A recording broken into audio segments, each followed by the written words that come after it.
Mendes? Mendes is the fucking boxer. The dude that trains like an AKA and shit. What like you? Mendes, Vasquez. yeah. That's Mendes, why I kept saying yeah. Mendes. What the fuck? I say Javi and I Dude, go right to the Mendes. I thought my name is Javier Mendez for a while there. Really? Everybody called me Okay, Javier I'm sorry. Mendez. I No. felt It wasn't. so embarrassed. No. You just say Javi, and it just Mendes rolls off instead of Vasquez and shit. Rose Gracie's in the house in the background, like the assistant to the assistant manager back there. Look at it, all smiles.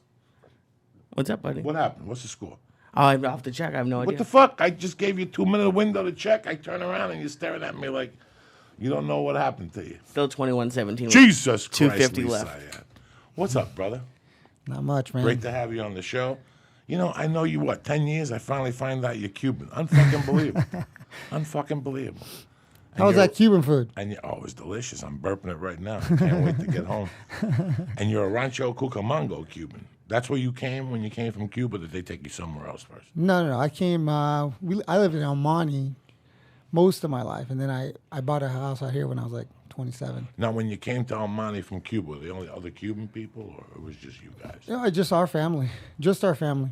Did you run through a church first, like all the No, other Cubans? Like no. You know what I'm talking about, right? Yeah. How the church groups take you either go to Minnesota, No, we did New not have to do Jersey. that. Fuck, then you lucked out. I lucked out. I never got religion pushed on me ever. So I'm kind of glad about that. No, but I'm talking about like when you come. This is what happens when you get when Lobacero came, and like all these Cubans that come now. There's a show. There was a show a couple of years ago. It was called Bacero, and it was all the Cubans that came on the fucking raps. And what it talked about was once you get here, you get sponsored and you go to a church. A church takes you in and you move in with a family. Like Rudy Sarzo, when he came here in the 50s, he came before Fidel. And he said they moved you around every year, just for like 3 or 4 years until you found where you wanted to move. That's why I was asking. Oh, that was you. cool. Oh, Yeah, good. just a lot of Cubans. Not me. We went right to Union City. We fucking stayed there. Fuck that. We were involved in no church. No, but I just bumped into a girl in, I was in Portland, Oregon. And the waitress said to me, we have a Cuban girl here who works now. And she came over and introduced herself. She had been in the country for 10 fucking years. Her English was better than mine. And I go, where'd you learn English? And she goes, when we came, we went to Minneapolis first. But they took her brother's family, they were older, they took him to Canada. And they had because Toronto has a ginormous Cuban community. Really? Fucking-normous. Why didn't Canadians go to Cuba? When they go to Cuba, they fall in love with some 16-year-old Cuban hooker and they bring them right back to fucking Canada. Toronto. They have kids. So, no, Toronto has Cuban restaurants, Cuban music. You think you're in like fucking Union City. They have like 3 or 4 blocks. This is in the year 2000. Toronto had a 3-block Cuban neighborhood that was pumping. And I met one of Fidel's bodyguards there.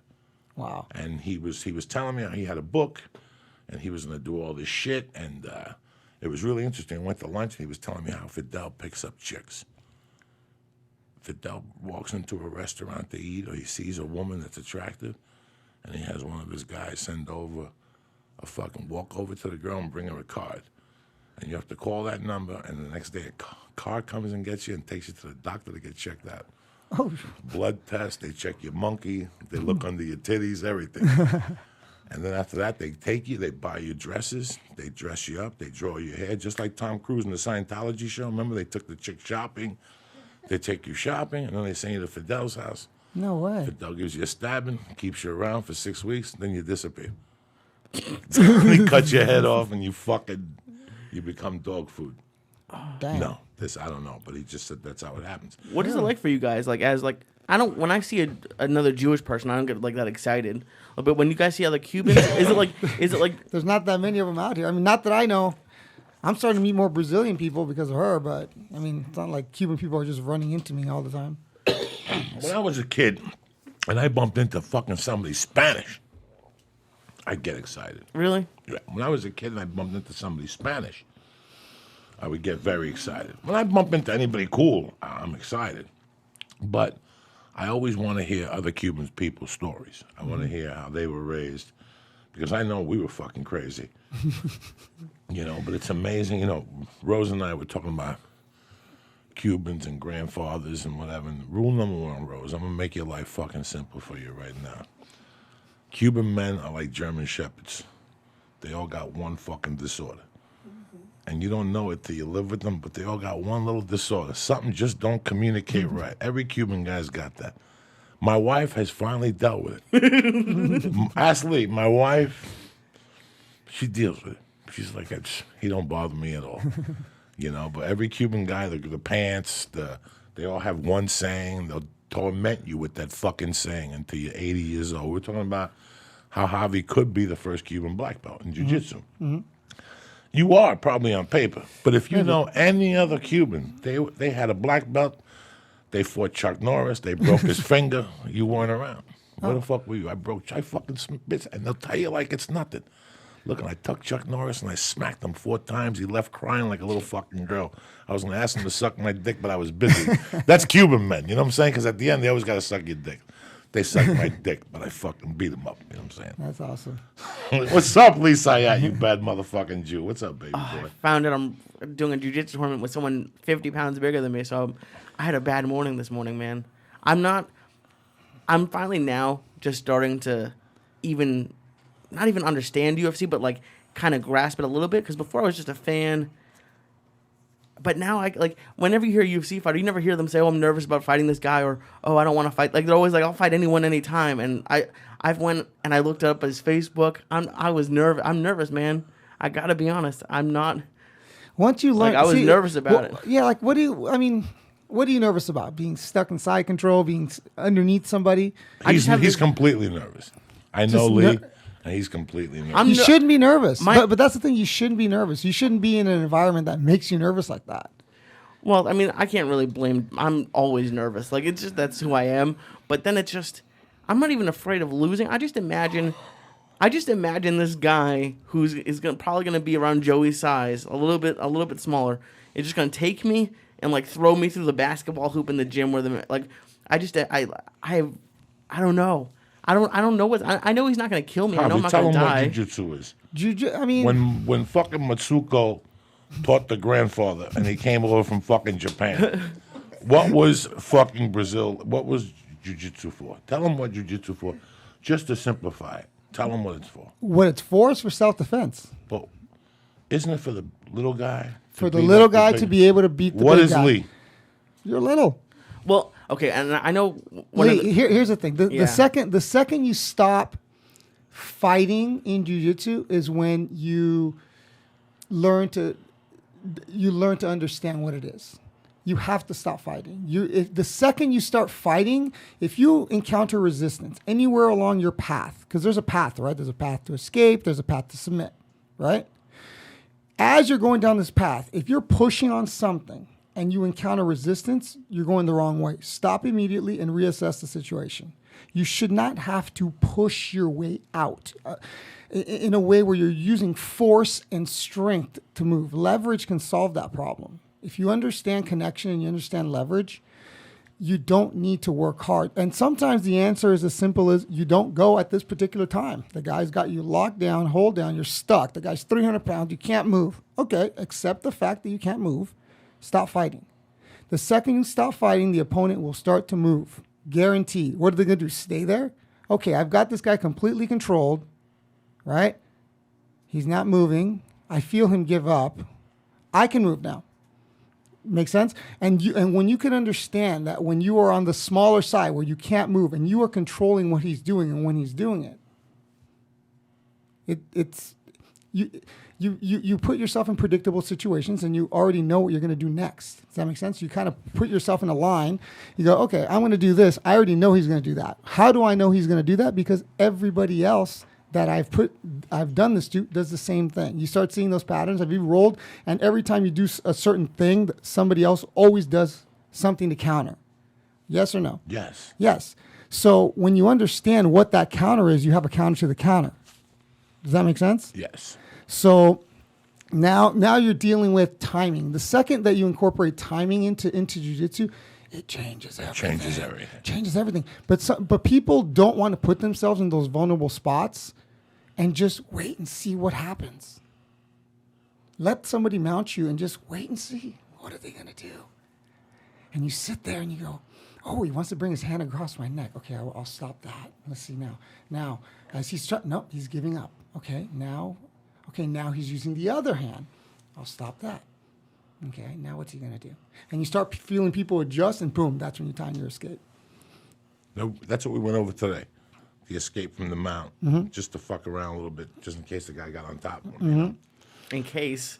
That's what's going to happen. You know, listen, Rocky's been on all fucking weekend. Did you watch it, Rose? You watch any Rockies? One of the greatest American stories of all time. I watched it for the first time since I was a kid last night. Rocky, Rocky the movies? Balboa, Oh, yeah, no, I have the movies. The greatest American story of all time, Yeah. because every time you watch it, you learn something. You know, there's no mistake why they keep putting it on. There's no mistake why I got up at 6 in the fucking morning, Thanksgiving morning, and The Godfather was on. Because they're strong fucking pieces of work.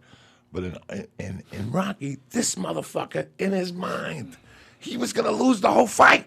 Right before she comes in the green room, he goes, don't leave town. Fucking around. And she goes, blah, blah, blah. And he goes, wish me luck. I'm going to need it. But when he walked in that ring, dog, it turned into something else. He just turned into something else. And he realized he could do it. And then you got a scary guy. That's why I did that with you today. Because one of the times I was putting resistance, he threw me down. The big concern he had today was that the takedown to get to the fucking, he's never done a contest Yeah, but before. you say you wrestled. Didn't you say you wrestled? I wrestled a little bit, but I was never good. So you understand the concept of what you have to do. There's a lot of jiu-jitsu people that have never wrestled. They don't wrestle. I feel like it might. I don't know. I'll ask your opinion. I feel like it might be hurting me because, like with the single leg, I always was trained to put my head to the side in between the arm, and that leads to a guillotine. I get caught there all the time. But you know that, right? So if you feel somebody wrapping your neck, that's when you defend. Okay. So you know that's an option. You know that that's a good possibility, right? Right. Okay, so anticipate it. And if you anticipate it by just shrugging your shoulder or grabbing a little bit higher up on his legs. Oh, can you just move your phone? Sorry, just one quick. No, that's and. What I really need, I feel like the worst part of what I do is I panic. It's just I don't know anything yet. Yeah, so. but okay, you can sit there and feel stuck. Yeah, you can sit there and feel stuck, and then panic starts to set in. Or you can sit there and accept that you're stuck, and just study what the guy's doing. A lot of times, people will make movements. Maybe it gets better, maybe it gets worse. But unless you put yourself there repeatedly, you're not going to know. Right. The more you study the options from each position, the more you study defensively the options. What can the guy do? He can knee bar here, he can toe hold here, he can arm bar here, he can Americana here. The second that you understand kind of where you are, you start to counter their first move. Remember, okay, if you don't want to get caught, you want to be at least 2 steps behind being caught. Does that make sense? Mm-hmm. So you can have my arm, but you can't have my arm, a high bite on the leg and the foot and the hip. Does that make sense? Yes, sir. Do you know what I'm saying? Yes. So, but you can grab my arm. The second I start to feel that foot go, okay, now I'm a little bit more aware. Does that make sense? Right. You have to think, don't get caught first, everything else second. Don't get caught first. Has to be your primary mindset. Don't get caught. It doesn't matter what you do, where you mount me, how many times you take my back. Doesn't matter. Don't get caught. And the second you're comfortable not getting caught, people, because you studied people's behavior in not getting caught. Oh, you want this? Okay, so I'll do this. I'll do this. Oh, I'll bump you. Whatever. It's just don't get caught. And there's little systems and little tricks in not getting caught from certain positions. And once you enjoy that, sometimes I won't even tap people. It's just fun playing defense. It's just fun. What? It's fun. That's like the least favorite part right now. No. How many years have you been doing jiu-jitsu? 17, almost 18. 17 fucking years. But it started clicking on. I had this conversation. Okay, so Hedon is my wife's brother, and this guy is just, him and Henner are just unbelievable. They're incredible. I mean, they took my jiu-jitsu and just polished it. Just had me thinking different ways, and that whole concept of just defend, enjoy it. If you enjoy being mounted, if you enjoy being there, if you really understand, it's a beautiful thing how I can off balance you and escape. It's fun. Let me see if you understand what I'm telling you. Just because I want Javi to know what the fuck I'm thinking here. My comedy changed completely since I joined jiu-jitsu. Good. Completely. A next level, because I was so stuck in my life with kickboxing and block boxing and jiu-jitsu and punching and striking and all that stupidity. And I kept watching the UFC. And out of all the jiu-jitsu guys, there were two of them that made my dick hard when I watched them fight. And it was Joe Lozon. And when he first came on, he was a horrible striker. But his jiu-jitsu was fucking... flashy. It was amazing. No. The second kid, the Brazilian kid, I really liked his jiu-jitsu. And then, let's not forget Nogueira, but Nogueira was more in Japan. I didn't get into the UFC then. I got into UFC later on. Even though Eddie and Joe would talk about it and torment my life, I don't want to hear that shit. Because I put it on one time and I saw Tank Abbott. And I got disgusted. This is not the martial arts I came. When I came from Cuba, I had the same experience. My father died. I was a little half fucked up, and one day I got hit in the head with a lunchbox in Central Park. That was it. That woke the fucking animal up in me. My mom put me in Renato Laranja's father. Renato Laranja, his father was my first karate teacher when I came from Cuba. How much of a small world is that, Are you kidding? No. Wow. What a lineage. What a fucking connection on 90th Street and West End. How fucking, with the black guys in class, with the hand, with the Goju karate. I was with Laranjo's father for 3 fucking years. Wow. You know, so this is where, so I loved it. But being on my back, jiu-jitsu, guys, wrestling shorts, that was never for me. I'm too school Cuban. You know what I'm saying? Like when you're Cuban, hey, oye, esos pantalones, compadre. Put on, they're fucking crazy. So it wasn't my speed. I got sick of fucking kicking. And there was a jiu-jitsu school by my house, which nobody knew about. It was a John Jock affiliate. I wouldn't embarrass Eddie. That was my first thing. I didn't want to walk into Eddie's and have a heart attack. Can you imagine this Eddie's best friend comes down here and dies on the fucking mat? Let me die somewhere else. I don't want to fuck his shit Were up. you really nervous about dying? I was fucking nervous. I had never done it before. I had just gotten on my back in the living room and fucked around like an idiot. Just trying to do arm bars by myself with the cat and shit like that. Nothing. Damian Maya. Once I saw Damian Maya, I was like, wait a second, I gotta go on YouTube and watch this shit. He's good, man. And then I met Marcelo with Eddie, and I started watching his shit. He's amazing. And I started staying up at night smoking pot, watching Marcelo and Eddie Bravo, purple belts, and I gotta get into this shit. But I'm not going to tell nobody. I'm just going to go try it. And the first day I went to try it, I thought I was going to die. Like on the way home, I'm like, I'll never do that again. But then everything else came in. How can I quit? At this age, I'm having a baby. I want to live. I want the baby to see me doing something. So she learns. I have to set an example. At my age, I kept going back, man. And then I started traveling and just going into schools on the road so nobody would know who I was. Right? I would just go to schools. Hi, I just want to do it here one time. And I would have fucking heart attacks. It got to the point I would take aspirins. I would kiss my cats. I would kiss the baby. Like, I was fucking nervous because I couldn't get on the bottom. Once you grab my neck, that's when I would start panicking. I hadn't been in those situations in a long time with the sleep apnea. See, you have to I think what really offsets panic is just thinking of the situation. Don't think of, okay, what's happening to me right now? Accept the fact that this is happening and just think your way through it. If you're thinking of an escape route, you're not thinking about panic. Does that make sense? Yes. No. And this was my first year of jiu-jitsu was me laying on the floor and you getting on top of me and me tapping.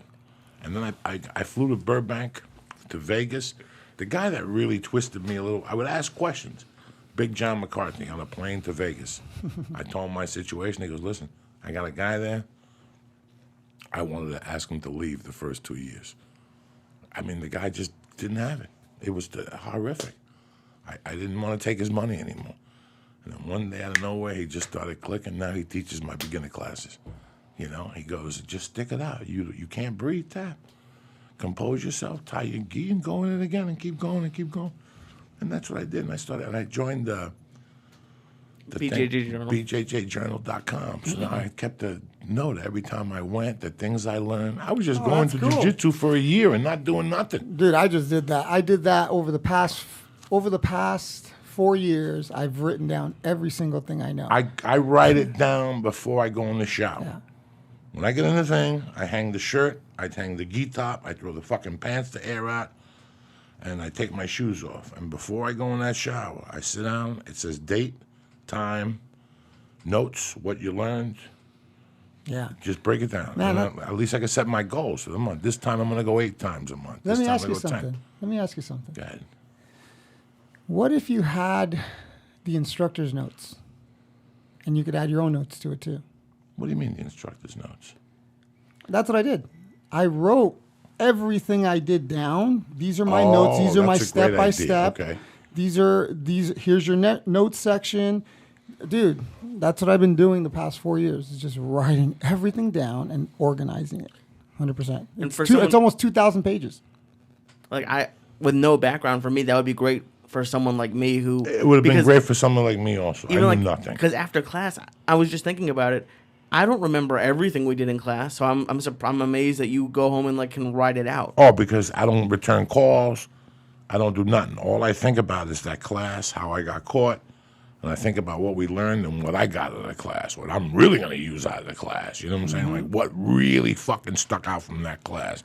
Every class should have that. Every class does. Yeah. You know what? I learned this, but I'm older. I'm not going to fucking berimbolo my way into your fucking living room. You know what I'm saying? The chances of me berimbolo my way into your living room are slim and none.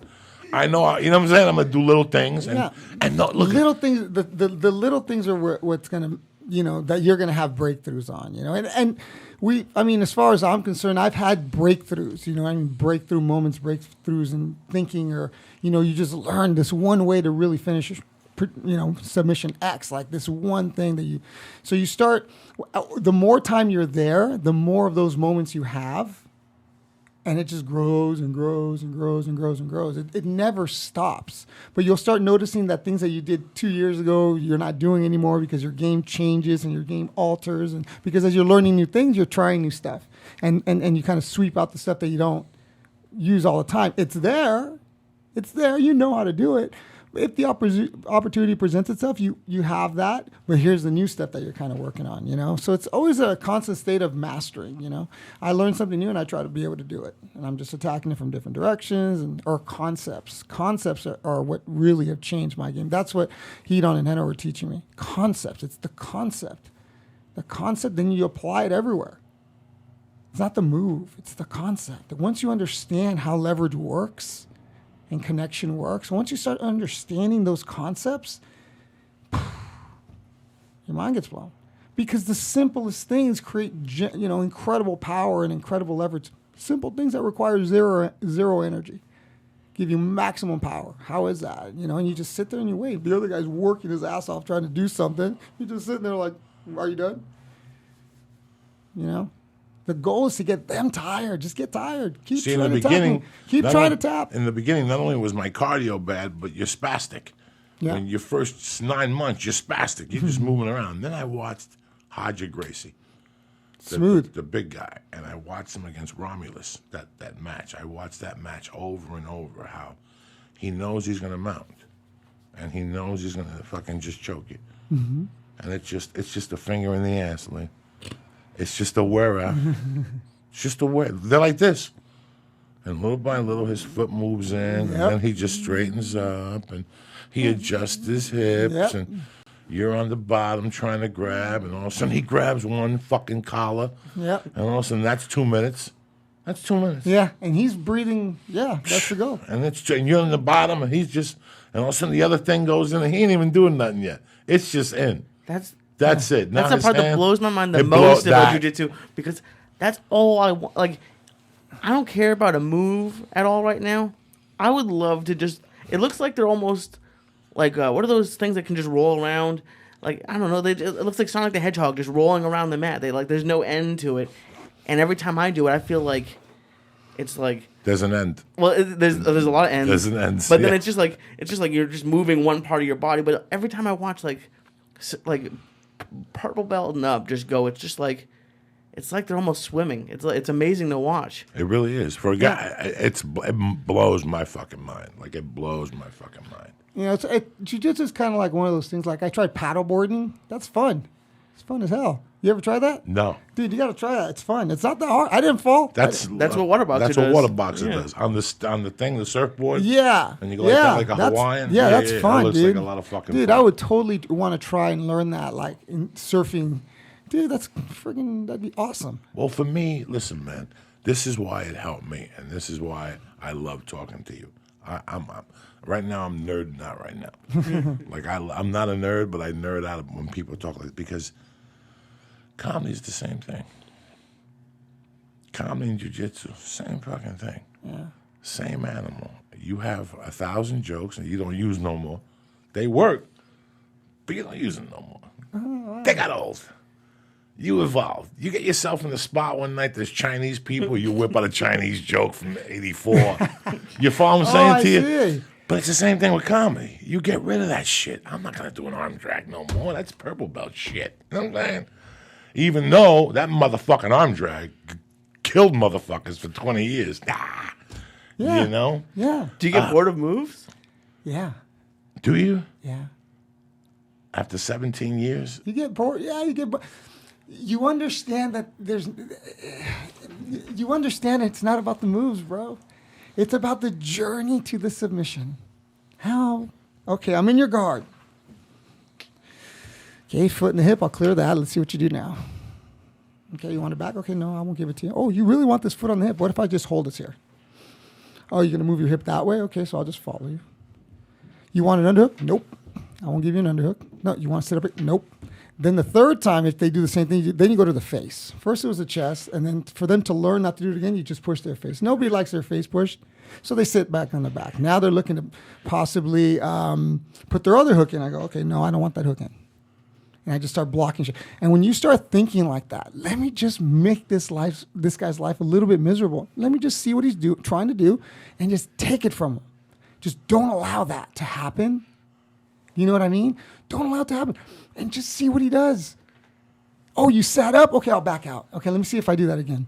And then you do it again. At what point do you attack, though? At what point? Like, because I'm People assuming you're looking for a do hole. dumb things in the attack. You just fall into attack sometimes. Oh, great. Perfect. That was easy. When you understand timing and leverage, bro, it makes it easy. And the thing is the easiest way to pass the guard is to try and pass the guard. Don't try and pass. A lot of times you'll see oh, wow, look at that, neon belly. He moved himself out of the way. The best way to escape the mount is sometimes to not just try to escape. Just study what he's doing. Sometimes you bump. Oh, great. So 17 years. You're walking down the street one day whistling, minding your own business, and you see a jiu-jitsu school and you walk over and sign up. What happened? I watched UFC 4. That's the one that... And then I'm like, oh, man, who's this Brazilian guy? So then I went back and watched, 2 and 3, because UFC 1 at the time wasn't out. I didn't see that till much later on. And I was wrestling in college at the time, and I'm like, I could do that. That would look fun. Now, because I could have continued wrestling, but I didn't want to. I got recruited to 2 Division I schools, and it was like, yeah, well, you had to cut weight, be another weight class below. And I'm like, dude, I don't want to cut any more weight. And I was already cutting weight. And so I loved grappling. I always kind of tried to be creative in wrestling. My wrestling coach used to call me the Thomas Edison Award. He gave me a Thomas Edison Award because I was trying to reinvent shit. It's like, dude, this has been working like this for 50 years. You don't have to change it. You know what I mean? But I was always trying to find that, that path of least resistance, because wrestling is so hard, dude. Everything in wrestling is hard. You know what I mean? As I've gotten older and I've applied jiu-jitsu concepts to wrestling, it makes a little bit more sense now. But man, when I was younger, it was just all go all the time. No timing, no rhythm. There's a rhythm. There's a dance in wrestling. There's a dance. There's a dance in boxing. Who's controlling the dance is the one that's landing the most punches. You know what I mean? There's a rhythm in stand-up.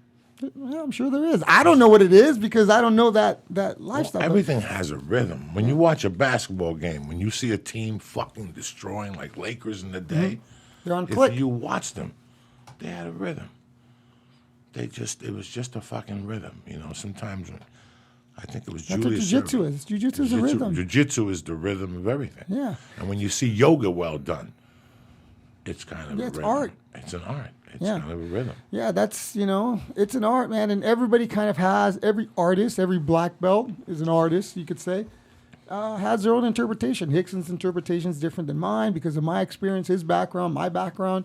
So it doesn't, Hoyle or same thing. All these guys that bring these different backgrounds, they all interpret the same information differently, I feel. Because they start to gain their own input of their own experience and things that have worked for them. That's why you see the differences in styles. It's the same armbar, same thing. There's 3 different ways you can accomplish the same goal. You sometimes pick the one that you like the most. Same goal. Untangling the arm, same goal. But, man, there's a couple different ways to do it, and it makes it easy. Okay, got that. Okay, now I know how to do that. Let's move on to the next thing. So that's in my pocket. Next time I get there, okay, untangle's easy. That's how you got to put it together. So you walk into this jiu-jitsu school. What's this guy's name? Oh, Rodrigo Medeiros. He was one of Carlson's black belts. And you're starting there as day one. Starting there as day one, but I wrestled through college, so I already had a wrestling background. I was there. Vitor went right after he fought Tank Abbott. Vitor was trained there. Murillo Bustamante was there. Valigi Ismail was there. Who else was there? The big guy, Carlon. Was Bejeto there? No. What was Bejeto's friend? Passed away. Franco Di Camargo. So now you walk in there as a white belt. I'm like, who are all these guys in their bikinis over here? Because they had the Speedos.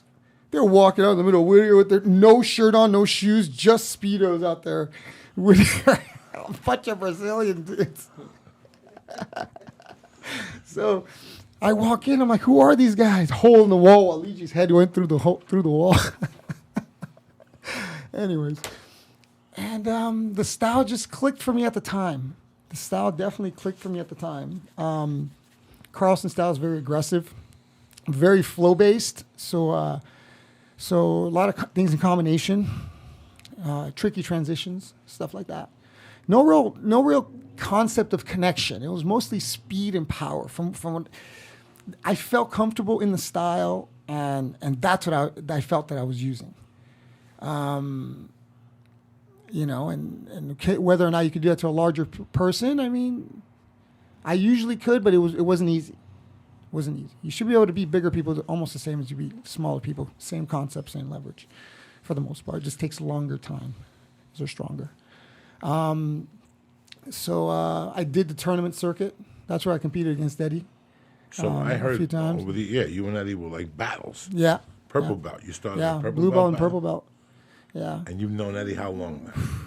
I mean, I probably met Eddie within 6 months. No, less than 6 months of me just starting to train jiu-jitsu. So 17 years you know Eddie. Yeah. I've known Eddie a long time. And seeing his evolution and his game and his transformation, because he documented everything. Which I thought I have done also now, finally, but he's been putting it out along the way. So you see his journey. You see what he was thinking in 2003. You know what I mean? What was he thinking? How was he thinking? How he's evolved if you know him now, right? It's like your history. So he's done a great job with that, and I applaud that. I thought it was great. When did you incorporate striking into your game? I started in 97. I had my first MMA fight in 98. So within the first year. So I was a blue belt. So I got my belts relatively quickly in jiu-jitsu. I got a black belt in 5.5 years. So that's pretty fast for most people, especially at the time. Back then, they were promoting like super slow. You'd get sandbagged forever. So were you already a pro fighter? Like, were you going 7 days a week, or like? No, it was a very different time. I trained jiu-jitsu, and then I trained with the boxing gloves on here and there, and try to take you down. And once I got people down, there was no stand-ups at the time. So your ass was down. All I needed was 3 takedowns, because I got you down. I can stay there as long as I want. There's no such a thing as a stand-up. The UFC incorporated that to increase the pace of the fight. You know what I mean? Imagine if there was no stand-ups. Why wouldn't you be able to stand up? That doesn't make sense. What do you mean? Like, because in wrestling you can stand up. Why can't you stand up? And why weren't they letting you stand up? This whole evolution of standing up off the bottom. This has not been around forever. Oh. This has been in the past like 5 years or so. I mean, guys have gotten really good at that shit. Like, you see the evolution of MMA if you know its history. Same thing with jiu-jitsu. You see the evolution.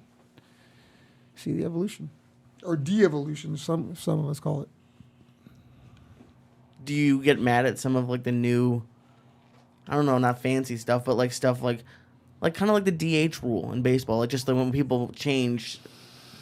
I don't like that they're starting to add and change belts. I don't like that. I like the tradition of the way it was. Certain organizations started adding and changing belts, changing rank, and I don't like that at all.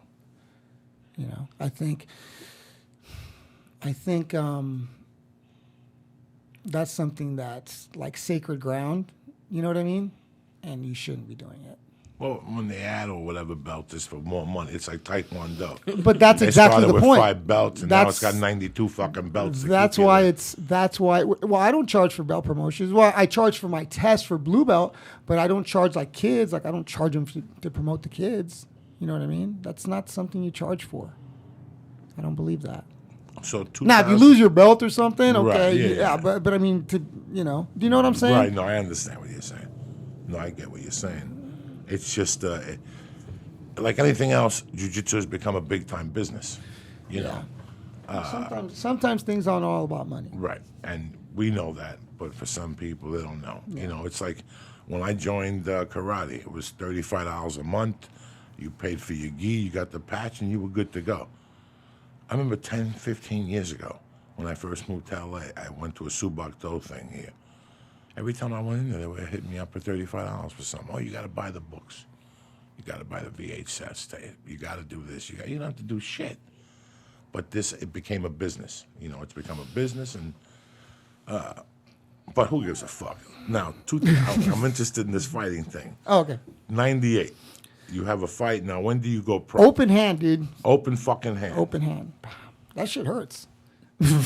I did a tournament. The first 3 fights I had were in one night. Boom, boom, boom. I believe. Yes. If it wasn't my first 3, I think my first 3 fights was a tournament, an 8-man tournament. I made it to the final, so I had 3 fights in one day.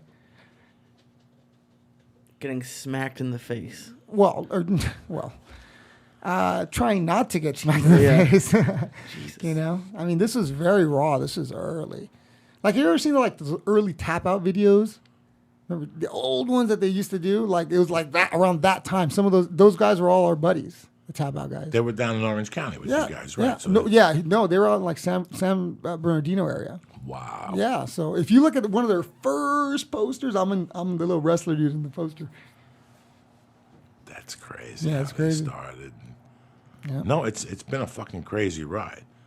But for you, like I just saw, like when you pulled up, you have the strike base. I've spoken to Rose before at one of the improvs one night, and she was saying you should go down there and see him. It's a complete different fucking game. Yeah. You're a really interesting guy. Like before, I was fucking mesmerized. He really had me going before because you're saying the truth. You're looking at it from a 17-year-old. A guy who's been doing jiu-jitsu for 17 years. Yeah, but you 3 more years, you'll become a master. Like, I guarantee when you're doing jiu-jitsu 20 years, you'll look back and go, what the fuck was I thinking at 10 years? I sucked ass. Yeah. That's how I look at comedy now. Yeah. At the 10-year mark, I was already in L.A. 10 year. I was already had been on Mad TV. You know, I thought I was the king of the world. I look at those tapes now. I want to light them on fire, dog. I want to light them on fire. But you know what? You saw that with Chris Rock. You saw George Carlin's one of my favorite comedians. I love George Carlin. But as his shit got older, he got way fucking better. Yeah, he got way better. He got way better. And you saw the evolution. It's like, I mean, he was good here, but this show was, amazing. And you see, Joe's the same thing. You're going to be the same thing. You're going to see your evolution. It doesn't mean that your fans are going to grow with you. That's awesome. They see you, they accept you for who you are, they love you, and they're there for your journey, That's an amazing thing. And it really is. It's a journey. It's a journey. This comedy shit is a fucking journey. Yeah. You're talking about this 8-man tournament. And I'm thinking to myself, in those days, there was no blood test. No. They didn't wear fucking gloves. Commission. The mats had sperm on them from the ref getting his dick sucked the week before. You know, and Dude, you do this. No commission. No There's commission. And you flip this. And this is like when I had to go to Rock Springs, Wyoming to do comedy and share a room with another guy and smell his feet and farts all night.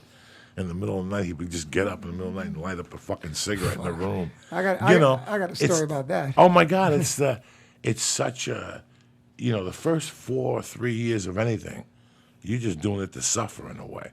And you think back, like, I did that shit. What was I, fucking crazy? I could have gotten killed. Javi, you could have gotten killed. Not by anything. You fall over, an armbar, you think too much, you have a fucking stroke, whatever the fuck it is. And you put yourself in those positions for what you loved and what you believed in, which is the fucking art. You didn't even know. Believe me, I did not fight for money. Especially early on. We were doing it because it was fun. We were good at it. You know what I mean? So I mean that's why I was doing it. It was fun, man. It was fun to go to the casinos. It was fun to walk around with the belt. It was fun, man. But believe me, we were not making money. Now these guys are starting to make some money, which is awesome. In the very beginning, I didn't make a dime I made a dime after a year of doing comedy. I was getting $50 a week to host every Tuesday. How old were you then? I started comedy when I was old. I started comedy when I was, whatever the fuck it is, 20-something, 32. 32? 32, maybe. Wow. 32, 42, 50. No. I started comedy at 28. 20. But I didn't get serious till 31. I was just divorced. I had every credit card taken away. I had a fucking car that got jacked. What do you call that shit when they come and repo your car? An Acura Integra, they repoed. I had nothing, so I said, I got nothing to lose. This is the time to do what I really want to do because I got nothing to lose. What do I got to lose? From what I've heard from comedians is they love their job, man. You guys love your job. You have fun at your job. And that's, I mean, man, it's not even about money if you're having fun, man. If you can sustain a life, you're cool, and you can do something that you like doing, man. I'm very blessed to be able to wake up and put pajamas on and go have fun with my friends. What were your options when you were 20? Work at a grocery store, stocking shelves. Were you in college? Yeah, you went to college on a fucking scholarship, so you at least would have got a college degree. I went. Well, remember, no, I didn't get a scholarship from high school. I was gonna get a scholarship after junior college, so I was already like 21. So did my first 2 years at Mount Sac Junior College. So, It was funny because I had options. I had a bunch of options, but now I had felonies. So I was like, well, that takes away a ton of options. But I could still do something, And I kept thinking about the comedy. Something drew you to it, Well, you know what drew me to it, bro? That it's at night and I had my days. That's what I really liked about it. And I started asking more and more questions about it, like, why would I do this shit? My mom had a bar. So I saw her in the daytime.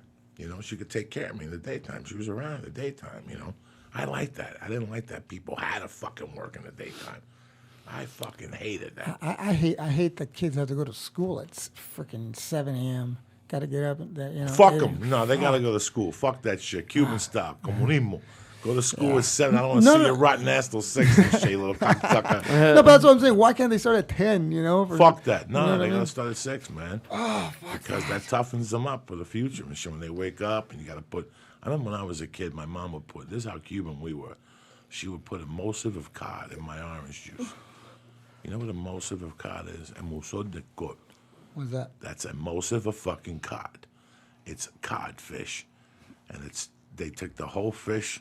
and they blend it with fucking, everything that's good for you. And it becomes a cream. And your mom puts it on a spoon and gives it to you. And you're like, it's like E when he eats edibles. And your mom goes, go ahead, spit it out. I'll fucking smack you and you're going to have to eat another one. So if you spit it out, don't worry about it. You're still going to have to drink. I'll fucking sit here with you till 10 o'clock. I don't give a fuck. And she would, and then finally, Mommy, put it in the orange juice. She started putting in the freshly squeezed orange juice. and I would just fucking down it. You know, that's how Cuban we were. And then she would look under my eyelids. And if my eyelids didn't have enough blood under there, she would have a fucking heart attack, dog. Fucking Cuban people that doing that shit. Paula's mom gave her emulsive of cod. Yeah. Emulsive of cod, when you're a kid, it takes you from level A to level B, Jack. It takes you to 2 fucking different levels. It toughens you up, and you don't get fucking sick. You don't get sick. Your fucking immune system's on fire. You're drinking the heart of the fish every fucking morning for breakfast. Are you fucking kidding me or what? That is just, I can't believe more. And now they pussied it up for kids.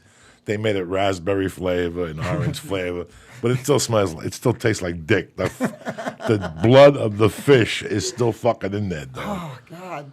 I never even heard of that, but that sounds terrible. Emulsión de cod. Emulsive of cod. Look it up, Lee. Put the picture up for your friends here. Get the computer fucking working here. Oh, my God. What the fuck? You're sitting there all dunced up. Did they win? No, we lost, and it looks like Gronk's hurt, so. You lost? Yeah, look, 22-21? 30-24. Oh, my God. They got upset in Denver in the fucking snow. Gronkowski's hurt. It's all over and shit. What's going on here? Thank God I didn't put any money on it. That's right. Thank God. No, most of Did you put any money on that Ronda Rousey fight? No, I don't know nothing about that shit. I was at home minding my business. I was in San Francisco working. I was in Jersey working. Oh, my God. Somebody made some dough. Oh, please. It was like 22,000 to fucking 3. Jiu-Jitsu just, every time I watch the UFC, look what it looks like. It's none of these. See that red one? That's the fucking one now. That's raspberry flavored. The thing in the middle? But no, you got to go to old school. And most of a fucking, when I see it, I go, bloop. That's how you'll know. See that fisherman? That's the motherfucker right there. Look at the ad. Oh, no, they don't even have it no more. Emulsión de cod. That shit, kids, that's what makes your dick harder than fuck. When you're like 7 or 8, your dick gets hard like once a month. Hard. You call for your mommy. Mommy, what's happening? And your mom comes. She don't even know. I don't know. Oh, my God. It's like you're the exorcist. That's, look, patable as milk. Is that true? Yeah. No, that means it tastes as good as milk. No. It don't taste as good as fucking milk. That's a lie. It tastes like milk with fish juice in it. That's what it tastes like. It tastes like milk, and it's clear. It's a little thick. It's thick. I'm thinking of going to get it because you know what? I'm going to start giving it to my daughter.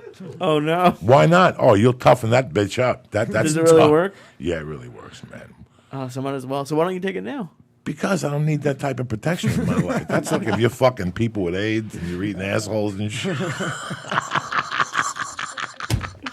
Fucking people with AIDS. Yeah, if you're fucking hanging out with people with hepatitis B and shit like that, that's when you drink that shit. Nothing will happen to you. You know, you're hanging out with normal people like you and fucking Javi, you know, and Rose. I'm okay. I don't need that type of protection. But when you're hanging out with fucking indecents, you know, and people that are savages. Charlie Sheen. This is when I was a kid. Dude. I was always sickly, so my mom would give me this. And it kept building me up, and it kept, you know, like it fucking added to my fucking craziness. She would give me steaks and emulsive of cod. Cubans, bro, they toughen you up when you're a kid. That's the beauty of our culture. Like there's rumors that if you started acting gay around Cuban people in the 40s, they'd take you shark fishing. The parents would take you shark fishing. Mama, apacate with on it and shit. You have to go out there. I don't see no sharks. Throw them off the fucking boat. So, you know, it's just the weirdest culture. They're the weirdest fucking bunch of people, man. You hear some crazy shit. So that's what I'm thinking, Lee. What's the matter, Lee? You're sitting there all fucking nothing. I was thinking when you were angry about the belts. Like, what does your black belt mean? Like when you see how long did it take you to get the black belt? 5.5. 5.5 fucking years, Javi? What do you got to complain about? Oh, I'm not complaining. You broke the fucking record. BJ broke the record. BJ broke the record. Yeah. Jesus Christ, Javi. 5.5 fucking years. Yeah. I've been a white belt for 8 years. You haven't been trained no 8 years. No. I'm just teasing you, but 5.5 years. Now, you were tearing it up in the circuit. Like, you were just coming back and they'd give you another belt. Well, not exactly. Okay, so the first time Eddie saw me, I was a white belt. My instructor said, "You're doing the blue belt tournament." I'm like, "Am I a blue belt?" And he's just like, "No, I've been training like 3 months." And I'm like, "Okay, so you want me to do a blue belt tournament, but I'm not a blue belt?" And he's like, "Yep." So we went up to Santa Cruz. I think it was like the second or third U.S. Open. It was like the second one. Now they're like on like 19 or something like that, or 20. And I won my division. And along the way, I beat the guy that apparently won the Pan Ams in the finals. So 3 months later, I got my blue belt. Like 3 months later. So then, like during my blue belt years, I won like 16 tournaments or something like that. Then I got a purple belt, which was a year later. So I was like competing whenever I could. And then purple belt, I did like, there's less matches for purple belts back then, so I did like 12 tournaments, and I won all of them. And then, so that was a year and a half at purple. And then I got my brown belt. So at 3 years, I was a brown belt. And then I was 2.5 years as a brown belt. What was the first promotion you fought for? Neutral Grounds. Out of here, California? Yeah, I think they were like in Torrance area out there. You never went to Japan and all that? I did. Oh, you did go over I there? beat Rumina Sato in Japan. And was it like, what was it? What league was it? I don't even Shudo. know. Shudo. No shit. Yeah. Look at you, Javier. Bad motherfucker. Unbelievable. Shows up with croquettes and shit. We burping into my sleep apnea mask tonight.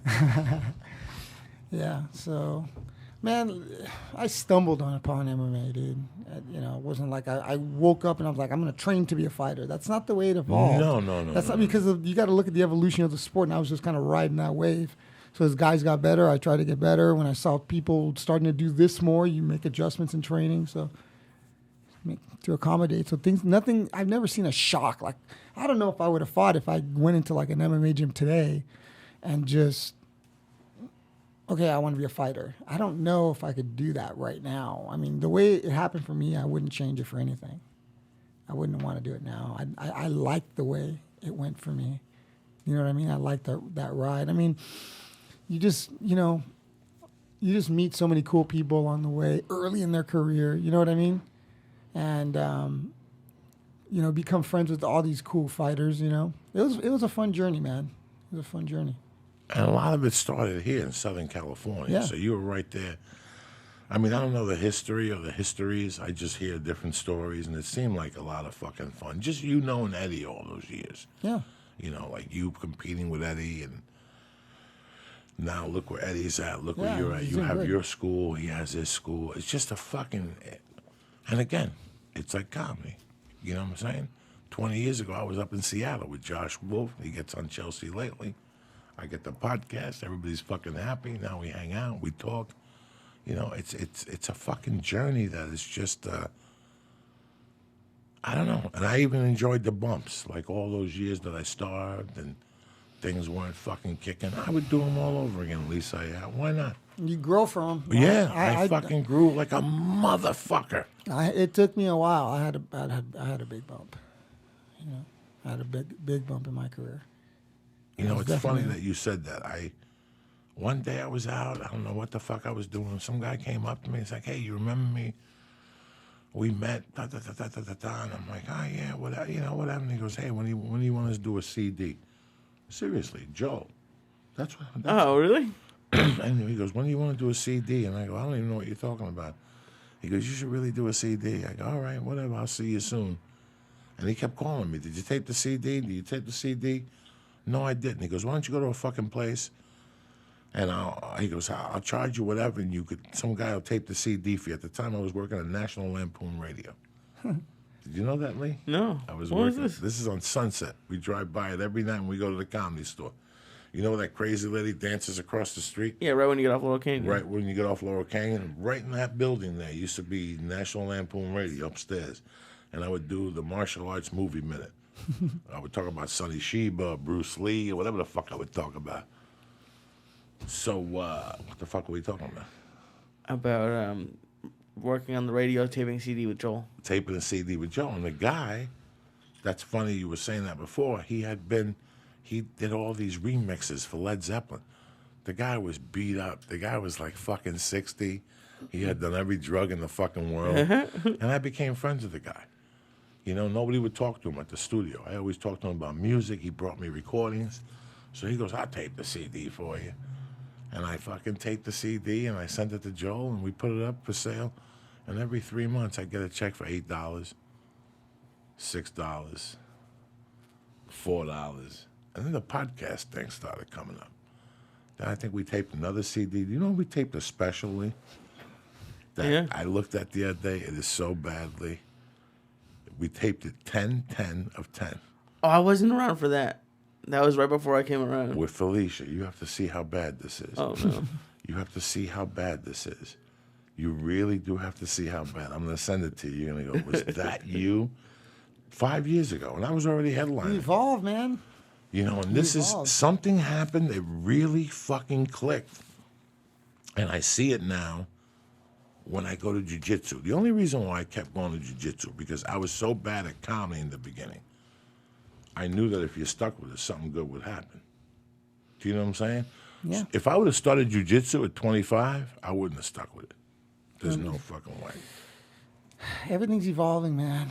Everything's evolving. When I first started jiu-jitsu, it's like Gracie Jiu-Jitsu was like fucking impossible to get a hold of unless you bought tapes. It's like, where can I get this information? There was no schools. There's schools everywhere now. There's YouTube. You can learn moves on YouTube. There's no YouTube. It was like every team had their secret moves, their style, So you had to watch out for that team's style, and no team would share the information with anybody else. It was crazy. It was crazy. That's what I went through with jiu-jitsu when it started. It was, there was this team and that team, and that's that team over there. And you don't cross-train. And You don't talk to them. yeah. They're from Rio. Yeah. We're from fucking the other part of Brazil. Yeah. It was that territorial? Yeah. I mean, everybody got along, but yeah. Oh, why is he here? It's funny. I always see that on Eddie's posters for his Eddie. posters. He's like, oh, everyone welcome. I'm like, why wouldn't everyone be welcome? Dude, yeah. That's crazy. Yeah, some people only do seminars with their affiliations. Yeah. Eddie's got, man, what Eddie's done with 10th Planet is so cool. He's got such a cool group of people over there, I remember when it was at the Bomb Place on Santa Monica, across from the place that sells you. You like that place. I know you ate there or something. You told me. Which place? The Northern Food Company or some shit on Santa Monica Boulevard. Do you remember where the Bomb Squad was? No, I never went to the Bomb Squad. The Bomb Squad was his first 10th Planet. It was across the street from... I never went in there. I heard people went in there and got sick for fucking days. From what? The food. Oh, I've been lucky. I've never gotten food poisoning, so I know it wasn't me. You know, 2 people I know got food poisoning over the weekend. Both eating Mexican food. John Salami and Eddie Bravo. Oh, really? Eddie Bravo's at home right now, fucking miserable, dying. He ate tacos in San Diego. No. If not, he'd be here. Eddie Bravo would have been here. Oh, shit. Why not? Rose is here. You're Yeah. here. What the fuck? Family's here. No, he got sick and Salami's sick. Oh, really? I didn't know that. Salami's got food poisoning too, so beware eating fucking Mexican tacos. I thought I was gonna get food poisoning yesterday. I went to that place right up the corner, and as I was in there, I was like, "Ooh, this place doesn't look good." But I was like, "Fuck it!" I just got a couple tacos. You gotta be fucking careful now, bro. People ain't doing food fucking right no more. They're filthy out. What happened? Something fell? Dude, my car alarm was going off. Oh, yours was going Yeah. off? That was yours for sure? Yeah, I think so. That's fucking craziness here. You gonna put some Tony Bennett on or what? Absolutely. You over there duddying that on me and shit. It's a Sunday night, November 29th and shit. You're fucking up I'm tonight. not done. I'm not done eating up. New England fucking losers. I know. You're the kiss of death.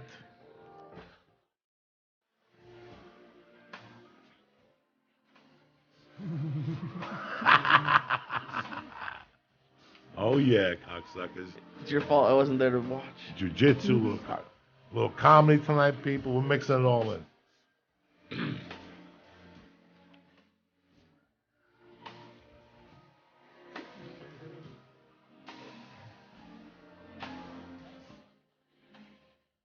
Who's that? No, we don't take fucking breaks here. Let me do some shout outs and we'll get us out of here. My girl Rose has to pee here. Zach Brody. What the fuck is going on? The bathroom's right there.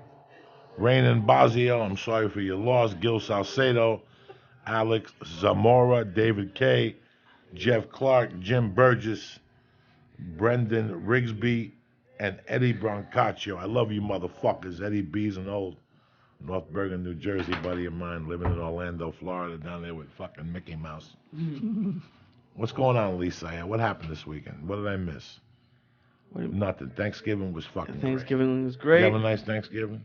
Yeah, yeah. Everybody had a nice fucking Thanksgiving. That was an adventure. I didn't do dick. Okay, I got invited to go to 2 places.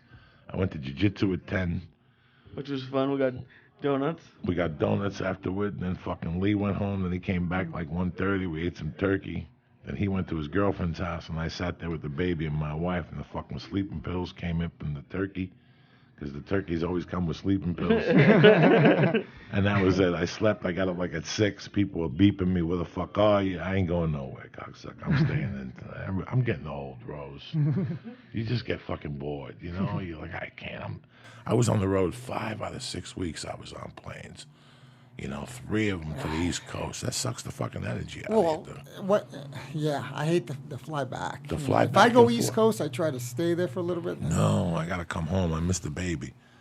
You know, I miss the baby. I miss my wife. So when I leave on Thursday, I come home on Sunday morning.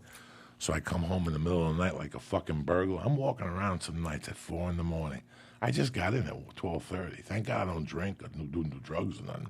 I mean, I smoke 15 joints and I drink a fucking decaffeinated coffee. But that's the extent of it. I get tired, guys. That's a lot of fucking hours, man. Then during the week, I get up at 5. So the secret is I got to go home and fall asleep at 10. But who goes to sleep at fucking 10? My wife goes to sleep at 10. I stay up till 1 and get peace of mind. I watch TV. I make notes. I try to write fucking jokes. Yeah. I talk to this fucking gazoo.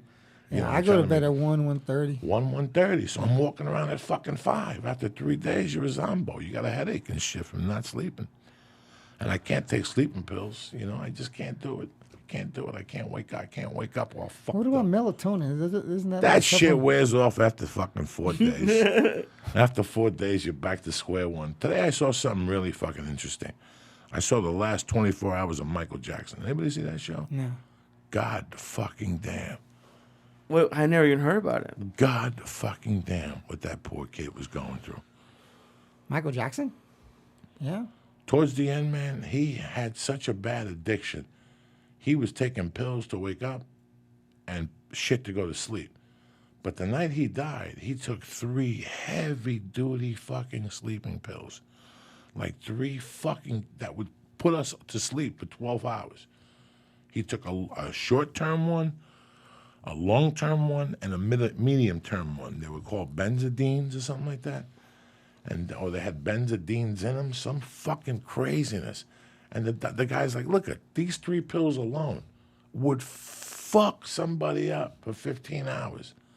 This guy was still fucking awake. That's when they put him that Prohypnol shit, the fucking whatever that shit is that they give to, what do they use that for surgeries and shit. But, yeah, what is it? I think it's pro Pro football, whatever the fuck it is. So he was supposed to, he only administered 25 milligrams. He said that after he put 25 milligrams, Michael Jackson got up and poured half the fucking bottle in there. That's how crazy this motherfucker was. What it took him to go to sleep. I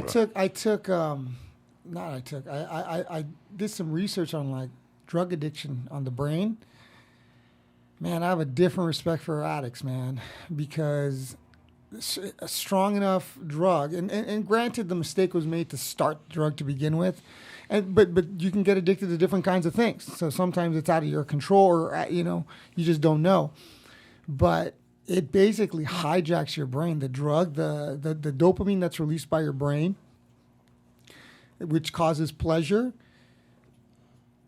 The addiction to that pleasure, you can say, for that particular individual is so high that it puts that drug, getting that drug, feeling that high, feeling that happiness, more important than anything. And then if you stay on it long enough, then it's permanent.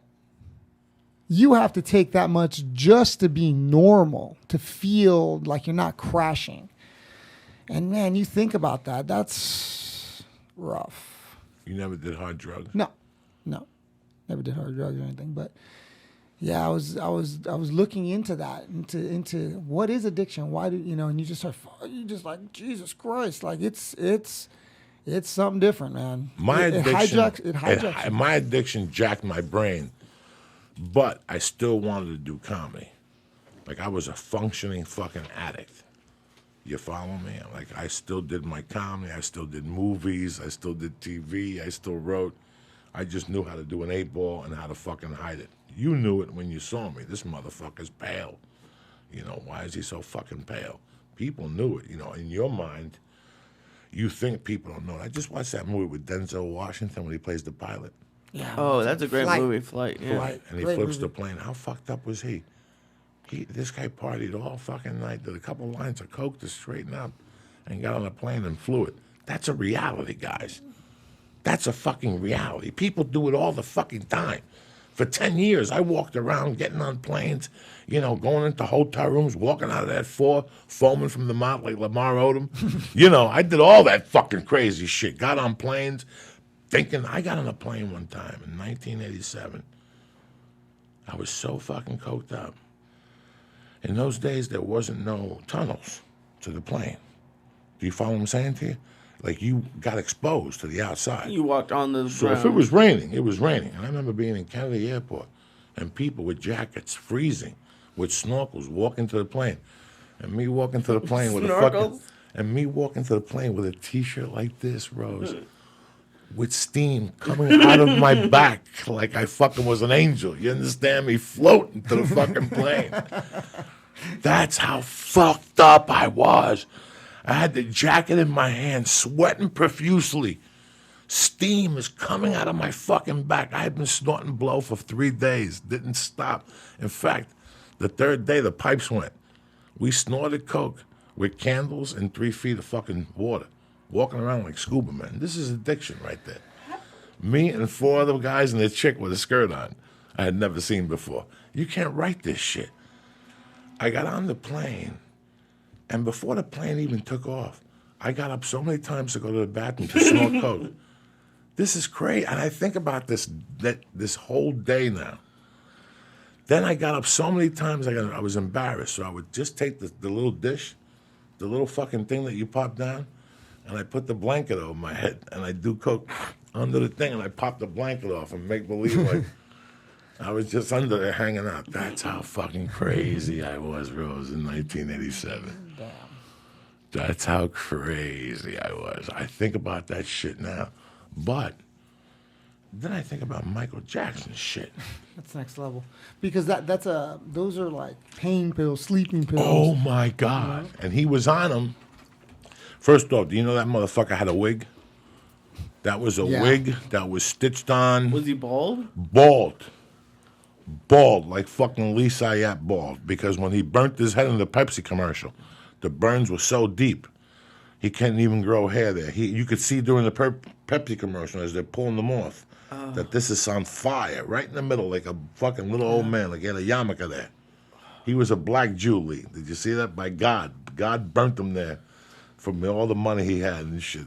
Burnt him, sizzled that little Jew spot there. And did you see the documentary that they were filming as he, like, right before he passed away? Okay. That was great. But do you know why? Why? Let me tell you the fucking story to the documentary. Here you go, guys. The rehearsals were going so bad that they were thinking of pulling the plug on the tour. The guy that came out during the tour, the dude that came out during that The movie, director again? yeah, that guy sent an email to the producers in England saying, "Dog, this ain't gonna work. He ain't gonna do 2 nights. Never mind 50 fucking nights." Oh, my God. He was addicted to the time of his death to Demerol. He would go to a doctor's office right in Beverly Hills, and they'd shoot him with fucking Demerol every day, 2-3 shots a fucking day. Okay, that's why his lungs and his breathing was so bad. His cardio was so bad at the end, he couldn't even do the fucking dance moves no more. So what he did was, he went and he got hooked up with ephedrine. Is that what you take? Ephedrine. I don't take it. Like, No, shoot, no, like, no, no, like no. Is that that thing what in you would Sudafed take? they make with. Oh, I don't know. I don't even know what that is. He went and took like straight up ephedrine, which is like an adrenaline boost. And the day they said tape that so we could see it and send it to us, that's the documentary, bitches. Oh my god. He did 40 minutes, and it was perfect. They greenlit it. They said, fine, that's bullshit. He's fucking. So what you're telling me is for the last 2 weeks he's been coming in here all fucked up, and today he comes in jumping up and down like Johnny fucking Piper? So they found, bro, when they fucking did his autopsy, he had 2 pages of drugs in his system. 2 pages, guys. Just pill after pill after pill after. It was fucking crazy. It's a different type of addiction. You know why? Yeah. He was going up to people at parties. What do you do, sir? I'm a doctor. Oh my God. Can I ask you a question? I can't fucking sleep at night. What does your physician say? Well, my physician has put me on this, and this. So right away, you want to be the fucking doctor that saved Michael Jackson. Come to my office tomorrow. Let me check you out and do a thing. He had that scam going with 8 fucking doctors in Beverly Hills. I bet he didn't even have to go. He was Michael Jackson. He could probably get it. He was getting pills sent to him from all over the fucking world. It's and you know, when I saw this today, I couldn't live that. I could never live that. I'm surprised he made it to 50. He's been hooked since 1986, 1987. But what started him? Aren't you? Isn't anybody curious about what caused him to start whatever? Yeah, because look at him as a little kid, a cute little kid, and then how does it get to fucking? He's a cute little kid. He's getting abused from his father. You know, I mean, listen, guys, there's 1,000 fucking stories, but there's 1,000 stories to how you react to them. Yeah. You know what I'm saying? I knew growing up what drugs were about. I knew growing up what drugs were about, Javi. My mom did coke. I didn't fucking like it. I used to say, wipe your fucking nose, and I wouldn't talk to her for a day or two. I didn't fucking like it. I always had a thing that I was always going to smoke pot. I liked it. I liked smoking pot and listening to music. I never dreamt of putting nothing up my fucking nose. That was not who I was when I was fucking 15, 12. But something happened when I was 16 that switched the fucking button. What could it have been? I snorted coke before my mom died, so you can't blame it on that. What was it like? Don't fucking blame it on that. Don't even, don't blame it. Everything that we do, we blame something on. The only person you could blame for being hooked on anything is yourself. I don't blame nobody. I can't be mad at nobody for getting hooked on anything but my fucking self. Listen, man, I gambled. And I fucking hated paying the bookmaker on Thursdays. It bothered me to death. We've discussed this 1,000 times. I had a lot of fucking bad habits growing up that I did. But the one I justified was cocaine. Because in my mind, I got something from it. I didn't get nothing from it. In my mind, it was better than gambling. In my mind, it was better than going to a bar and spending $100. In my mind. God knows what that... I know that no amount of drugs is worth dying over. I know that. Once you get to that fucking point. It tricks your brain, man. He was $400 million in debt. No. That's why he had to do this tour. How do you get $400 million in This debt? tour was going to fucking justify everything. What was the name of the tour? This Is It, right? Wasn't that the name of the fucking tour? Yeah, at least in the documentary, yeah. This is it. If this don't work, this is it, Michael J. You lose the circus, you lose the museum. At the time of his death, he was $400 million in debt, and he had 25 lawsuits against him. 26 lawsuits against him. For all kinds of stupid And shit. now he made $2 billion last year. He's the highest paid dead guy fucking ever. Ever! Like he brought back fucking everything. That's so gross. Remember, people like that, you have more worth dead than you are alive at that point. He was probably too much of a nuisance at that point. Like now, I didn't know he owed that much and pissed that many people off. Now I think even, like, did anyone talk about it being like a hit or anything like that? Or? No, in a perverted mind and a perverted world where I came from, I see things for what they are. You know, Dr. Murray said he didn't fucking go in there. They gave him a lie detector test, the whole fucking thing. He said he didn't go in there. He said he administered 25 fucking milligrams. You think Michael Jackson's gonna get up? He weighed 130 fucking pounds. He was 5'10" or 5'11", whatever the fuck he was at the time of his death. You think he was gonna get up and throw fucking more juice in that fucking thing? Somebody threw juice in that thing. I'm not no conspiracy theorist. Maybe the fucking doctor did fucking kill him and took the $25 million and lost his license and got out of the debt, and he could still bang women and shit like that. Remember, he was banging the 2 Chinese chicks and flying them around. He was flying them around the world, slinging dick, telling people he's Michael Jackson's doctor. So December 13th, what goes down, my brother? Talk to me. Man, EBI 5. EBI 5. Orpheum Theater. Also pay-per-view on Budo Videos. Yes. Okay, so what goes down? Talk to me. Man, 16-man tournament, 155-pound weight class, the best of the best. What are you weighing at right now? 155. No shit. So you stay at one. This is what you walk around at. My normal weight. You're fucking beautiful. Normal weight. So, brackets are out. So, it's not easy. It's not going to be Who's easy. in your bracket? On my half of the bracket, I'm fighting this guy, Lucas Brown, first. And then I'd get the winner of Eddie Cummings and Steve Martinez. And then on the other half of my bracket, Nathan Orchard's going against the guy. And then Hani Yaya's going against the guy. And then the winner of those matches will go against each other. And the winner of that would go against me. So my lineup would potentially be, if I win my first match, that guy, Eddie Cummings, probably Hani Yaya or Nathan Orchard, and then I would be in the finals. Rough. It's a rough side of the bracket. It's depending how you look at it. It could be I rough, look at it or very. could be I look easy. at it very differently. I don't even look at it as easy or hard.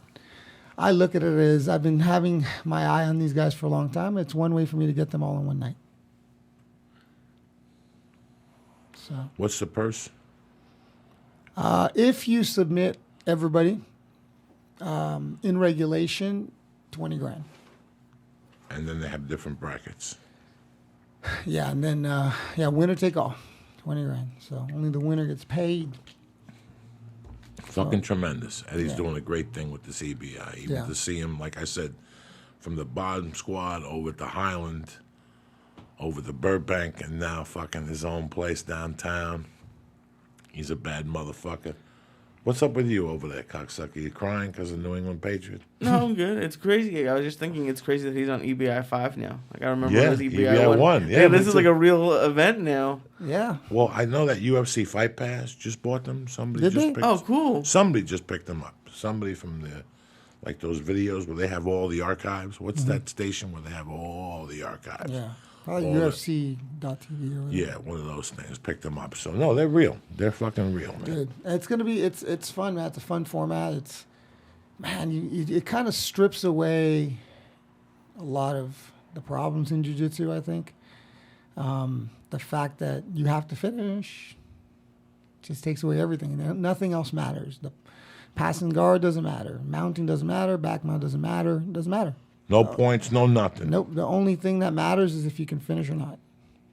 How much simpler is that? You can't make it any simpler than that. So the winner can call themselves a jiu-jitsu champion. To me, guy who submits everybody and is playing that game without points, because it doesn't matter, Joey.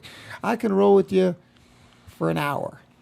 Okay, we'll roll an hour, and in that hour, I'm very free with the way I roll. So I'll give you side mount, I'll give you mount, give you my back, give you whatever, just so I can practice my escapes. That's kind of my mentality. I'm gonna let you attack, and I can defend. Be fun. And you start to really simplify your game, man. You start to go down to the basics, what works, what doesn't, because nothing matters unless it's you tapping the guy. Nothing matters. It makes things so much easier, so much simpler. It's that much more pure jiu-jitsu. That's what you feel? Yeah, well, it's the like I said, it's the journey to the submission. What's going to happen, in that journey to the submission, because there's no journey in a point tournament. There's just no journey. Do you understand what I'm saying?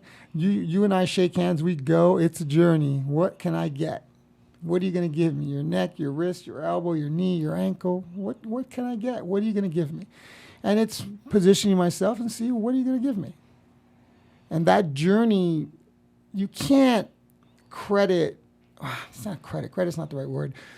You can't compare the journey to a point tournament with the journey to the submission, because there's a finality to it. You know what I'm saying? So that journey, how do you do it? Like, I've been studying that. I've been studying Eddie Cummings a little bit, kind of how he does his leg locks. You know, have you ever sat there and watched how he does it? It's crazy. It's a scares system. me just looking at it. It's a system. It's a system. You know, it's a system. Wraps your leg, slowly starts to climb until he positions his legs. Once he positions his leg, the whole time, all he's doing is holding your leg. You're not really in danger. He's positioning himself before he's wasting his energy trying to finish you from bad position. So he maintains control first. It's very smart. And once he positions his legs in the proper location, then he starts to attack the submission. He understands your counter sequences. He has counters for those, and he keeps himself a step ahead. You know, very intelligent, very systematic way to attack a problem. Only way to beat that is to systematically figure out a defense. To be in this tournament, you have to be very intelligent. Yeah. Just to be invited to this, it's a different intelligence of jiu-jitsu. You pointed out in the beginning, you go to 3 schools, and they'll teach you 3 basic moves with one variation different than the other. Because it's an art. It's their expression of the arm bar. It's that and this is the way the interpretation, arm yeah. bar works for them. Exactly. You know, it's, like I said, I've fallen in love with it at a late age. I wish I would have fell in love with it earlier. I wish I could train every day, you know, but I can't. I have to recover, you know. When I go. I like it. I really enjoy it. I don't enjoy the top game. I enjoy getting out of the bottom game. Oh, man, you got to come by one day. Even though I'm a big fat fuck, yeah, when I breathe and I run a rest, I'll get on top of you and rest. But my whole thing is to learn how to get on my back. You've got to come by and train with me for an hour. Just come by and train with me for an hour. Let me show you how simple it is. Let me show you how simple it is. How long has your school been open now? 4 years, you said? 4 years. We just expanded it. We just added showers, locker room, kids room, massage room, doubled our mat space. So we looks like the Four Seasons, that place, you know. It's like nice, you know. It's very clean. Very important that it's very clean. People feel safe in my gym. I feel safe in my gym. I couldn't have a messy place, dude. Couldn't do it. So, you know, as it is, you know, you're kind of already putting yourself in risk of getting hurt. You don't want to not get hurt and get some sort of a friggin' skin infection or something, you know. Very important. So, so yeah, everything we do, self-defense and strike-based jiu-jitsu, you can say, right? Don't get hit, buddy. That's the whole thing, is not getting hit, it's, like I said, just walk. Every time I walk out of a jiu-jitsu class, it's the best day of my life because I've already done the hardest thing I had to do that day. Yeah, a lot of people look at it that way. And it's funny because I hate fucking night classes. I fucking hate them. I You like can't mornings, breathe. huh? Yeah, I want to get it over with. I wake up, I got to catch that 11 o'clock class somewhere and get my dick hard. That's what gets me fucking going for the day. When I do kettlebells, I want to go early, 11. That's 7 o'clock, the 10th Planet, San Diego's. I love them. I love Boogeyman Martinez and his boys, and there's some crazy Mexicans. But 6 a.m., I got to get up at 3:30. I got to drink some coffee. I got to smoke pot. Right or wrong, you got to get balanced. You got to get sea legs. I just can't fucking wake up at 10 to 6 and go fucking roll. I'll puke. I'll fucking puke, dog. Why? Because it's fucking, think of waking up and just going right down. It's like what Higan Machado sat in that chair and said that they would put mats downstairs. They would sleep on the mats. Then they would wake up in the middle of the night and go, hey, let's go. And they would just, I can't fucking do that. I got to breathe a little bit. I got to go for a walk, get my energy up. I got to drink coffee. I got to smoke a few fucking bong hits. Then I have a great time going to jiu-jitsu. But I don't want to go to jiu-jitsu and struggle from the beginning. That's why I say it takes me a little while to get my cardio up. Yeah, you know what's funny is I try to do that with my guys a lot. You know, you come in, I don't expect you to be killing people on day one. You know, you gotta. It's got to be a slow pace, and if you really don't want to hurt people, you let them tell you when they're ready to start sparring. So just drill the positions first. You know, that's my beginners program. There's no sparring until they're ready. If they choose to spar, like if a guy's a wrestler, I wrestled through high school. Okay, you're not gonna let that guy spar. That's the whole point. Let that guy spar. He kind of understands balance and movement stuff. He's not afraid to get hurt. For people who are afraid, I don't push him to spar. I'm like, you're going to have to at some point, even if it's positional sparring, like escape the mount, ready, set, go. I mean, at some point, you're going to have to do it, you know. But some people feel more comfortable earlier than others, you know. So you have to understand that. Because if you push them to spar and they get hurt, that's the whole point of them being afraid. Now you just screwed yourself because now their biggest fear of getting hurt doing it just happened. So you got to let them be comfortable. I was never a fear of getting hurt. I got kicked in the stomach enough and broken noses. And you know what? You know, it's my ankles and shit. I just want to be able to. I'll go on stage with a bandage on my head. You know me. I don't give a fuck, Jack. I don't give a fuck. I'll go on stage with a sling. That wasn't my main thing. My main thing, I can't describe to you the anxiety I would get on the bottom when you got me inside control. You've got to come by. You have to come by. I will fix that problem. Dude. And then little by little, no. Now I tell people, come on, let's go. Yeah, come on, let's go. And come on, let's go. But there's certain things that you like. If you take away certain things from the person on top, just certain things, they freak out and their escape route becomes a lot more obvious. You know what I mean? There's certain things you can't give that guy on top of you. And once you take that away, the escapes will come because there's no control. You know? It's great when you can do whatever you want, you know, when you're on the bottom and turn and adjust however you want. The problem is when somebody can hold you there, stick you there, and then position and attack. Do you understand what I'm saying? Yeah. So long as you can move on the bottom, so it's a matter of detaching yourself from your opponent and understanding where the attachment is and just not giving the opponent that. And once you understand that, being on the bottom is nothing because they can't. Where's the danger? I want to see how you're going to get me. If I keep you away from this, and this. Go, what else do you have? There's nothing. Once you shut certain doors, they can't, and they can't get through those doors, like everything else, the escapes come easy, man. Give me an example. Can't get through the doors. Frames. Certain frames that you use with your arms, you can't get through. You can sit there and push against that frame as much as you want. You're not going to get through.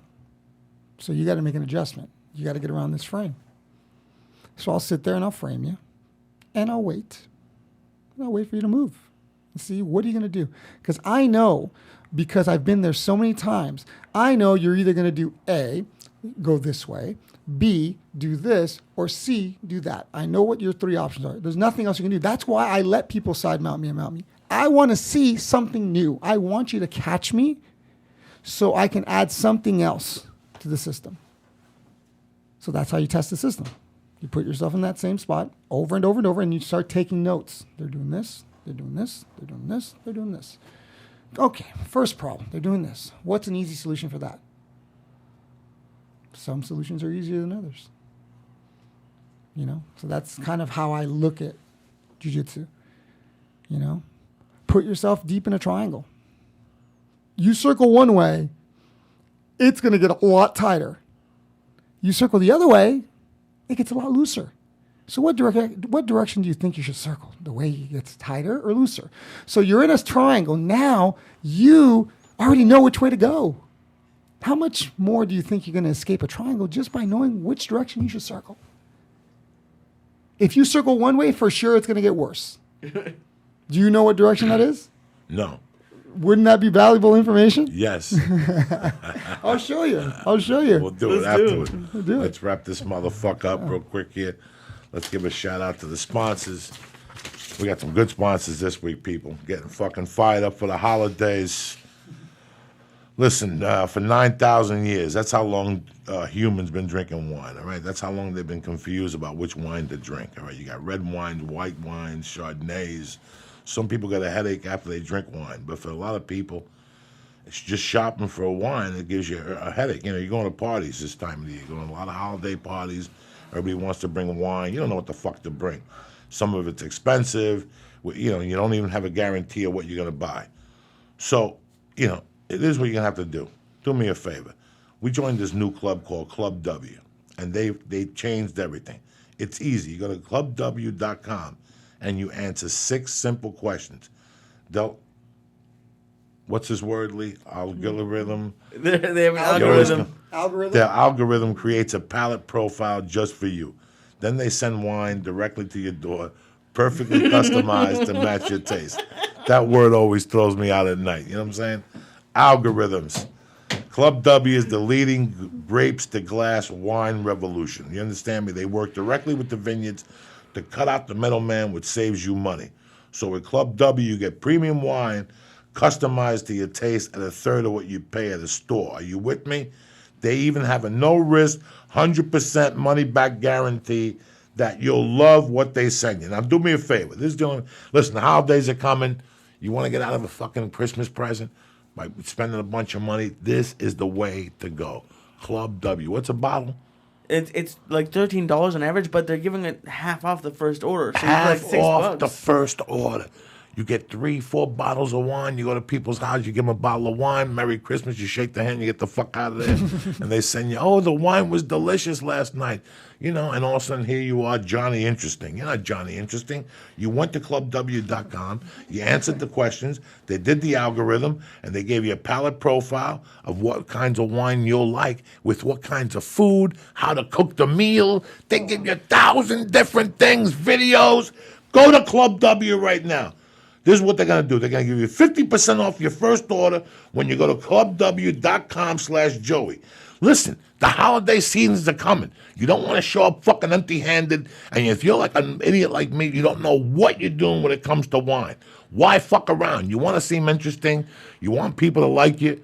You want people to think you're hip and you're cool, and you want to keep getting invited to the party, right? What? And you're going to be interesting because they like their wines are just for them, so that everyone else is going to go to the store and get the same brand of wine. You see what I'm saying? You're going to be the one with the ooh, what's that brand? That's cool. Oh my God, where'd you get this? Look at the label. It's grown in Memphis. Look, go to clubw.com. Get 50% off your first order and go to clubw/Joey. Stop wasting time and stop messing around at retail stores wasting money on shit you don't know nothing about. Go to clubw.com/Joey and get 50% off your first order, all right? Why you get me all excited for? Number 2, listen, again, it's the holiday season. You're going to, what's this, Lee? Texture. I got it already. Who do you think you're dealing with? Some novice from 28th Street? This for Q4, 2015. Why you gotta kill me here?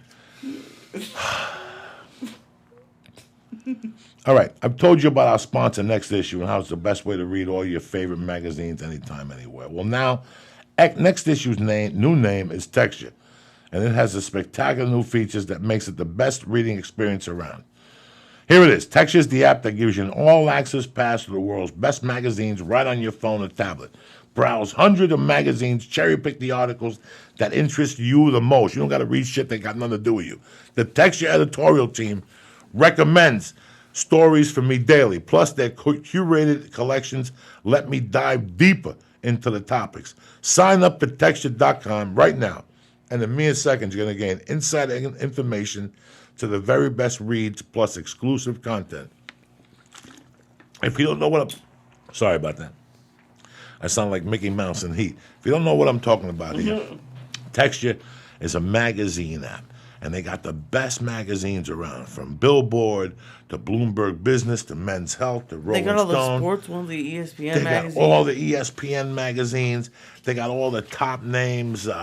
What's the other one? Not Rolling Stones. Weight Watchers, Yoga Journal, The New Yorker, The Hollywood Reporter, Vanity Fair, U.S. Weekly. These people are not playing around. Texture's the real deal, Holyfield. The best part of it, Texture's offering my listeners a free trial right now when you go to Texture.com/history. That's right. Think about it. You'll gain unrestricted access to the world's best magazines, from back issues to... /history or /Joey? It says Texture.com/history. I don't know why. I think it's going to be Joey, but... Well, let's go to No. Okay. No, I'm sorry. Try Texture for free right now when you go to texture.com/history. Think about it. You'll gain unrestricted access to the world's best magazines, from back issues to the ones on newsstands today, all the way to the back. The Texture app is the easiest way to remain culturally curious, with top stories and new and noteworthy sections updated throughout the day.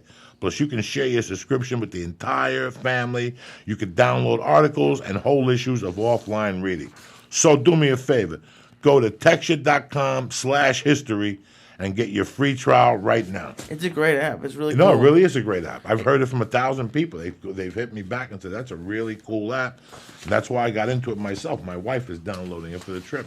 Yeah, My because wife ain't playing games. you get access to all of those things. It's not like you have to buy them individually when you're in there.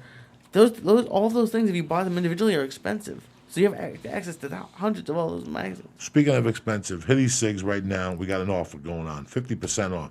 They used to be, how much a piece? 20. 20 a piece. Now they're 10 a piece. You get 5 for 50. Hitty Cigs, the best. I'm talking about the best electronic cigarette on the market, okay? 1,200 guaranteed puffs. We ain't fucking around here no more. You could puff your way into the new year and beyond, all right? 5 for 50.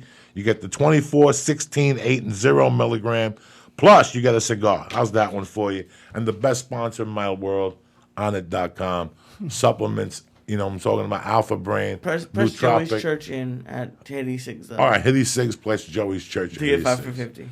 Get 5 for 50, all right? Number 3, for Onnit.com, the best supplement. You understand me? You see me? I'm not sick. That's the fucking new mood. What is it? The Shroom Tech Immune. Because I take 2 of those in the morning, 2 of those at night. People breathing on me, I take 2 extra ones and shit.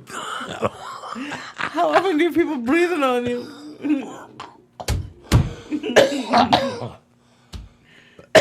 You gotta make me laugh for Lisa. Anyway, go to Onnit.com right now and press slash and get 10% off your first order, cocksucker. So I want to thank Club W. I want to thank Texture. I want to thank Onnit and Hitty Cigs. I want to thank my man, Javier Vazquez. I had to fucking think about that for a minute. I had to focus and watch him on EBI 5, December 13th. Go live to the Orpheum Theater, or go to BudoVideos.com right now and get the pay-per-view, and you can eat chips and shit. Listen, it's going to be a great week of fights. You got the UFC on Saturday, and you got Javier Vazquez on fucking Sunday, all right? So what do you want from me? I want to thank you again. What's the name of the school? Gracie Jiu-Jitsu in Rancho Cucamonga. There we go with the fucking Gracie name. Everybody's fucking making $10. You know what I'm saying? It's all over. It goes all the way back to Brazil. I fucking love it. What's up, Rose? You just sitting there, relaxing, smiling. Lee, you good? I'm great, You man. picking me up tomorrow at 9:45 to go to jiu-jitsu? I guess so. All right, Sure. beautiful. Hey, cocksucker, don't forget about me. I love you guys. See you Tuesday or Wednesday. We haven't decided yet.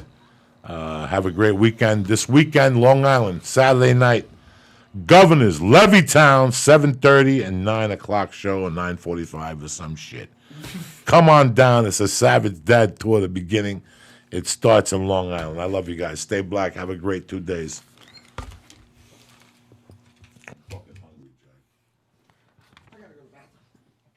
This show. Oh, wait. This show is brought to you by Club W. Go to clubw.com/Joey to get 50% off of your first order of the great wine coming from Club W. And they're a wine club that changed everything. They have a 100% no risk guarantee that you'll love what they send you. Go to clubw.com/Joey to get 50% off your first order.